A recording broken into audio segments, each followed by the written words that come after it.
Basically, I love telling stories, and I wanted to tell stories, both fiction and non-fiction, that are by us for everyone. By us, I meant by Muslim Americans or Pakistani Americans, for everyone, a global diverse audience, with the intention to entertain, educate, and bridge the divides. I think 9/11 has been a permanent fork in the timeline of the world. Specifically, I think Muslims, especially Muslim Americans, have felt the trauma, the blunt force trauma of that mark. For our timeline, for our narrative, there is forever a pre-9/11 and a post-9/11. And 11 years, 12 years on, one would hope that we would move beyond the 9/11, post-9/11. But I say we haven't. We're still in the now post-9/11 generation, where we're still, I think now finally in 2013, in a proactive, conscientious, honest fashion, dealing with the scars and the wounds. I have inadvertently become the cultural ambassador of 1.5 billion Muslims, and 200 million Pakistanis, and 300 million Americans.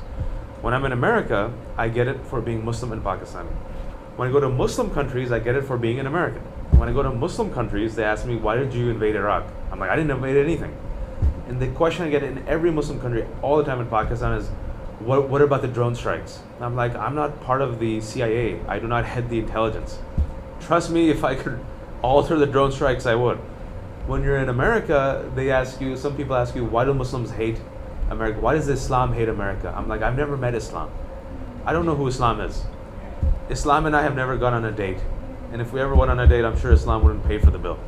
Who is Islam? And who is the West? Who is America?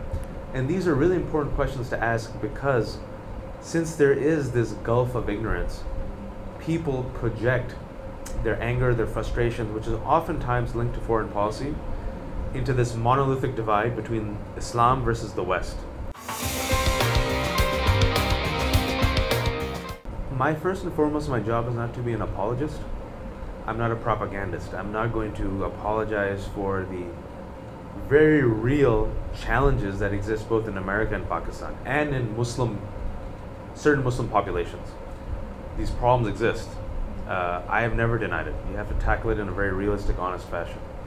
At the same time, it's not fair, but when you are given this platform or this power of, I guess, fame or mainstream outlets like some of us have, to quote Spider-Man, with great power comes responsibility, right? And there is an assumed responsibility that since we do have a marginalized minority voice, many of us don't have that access, that as a Pakistani or as a Muslim, as an American, that me and some of my friends do, that you do have perhaps a responsibility and an opportunity to give not an apologist's view, but a nuanced, honest view. I have family in Pakistan. I've visited Pakistan many times. I have ties to Pakistan, and we live in a globalized world. And for whatever reason, I have an attachment to Pakistan, and I do feel for Pakistanis, and I see this immense talent in Pakistan, emerging leaders, emerging change agents, who I know want to make a difference, like the infrastructure betrays them. And if me and the diaspora can help them, I want to help them.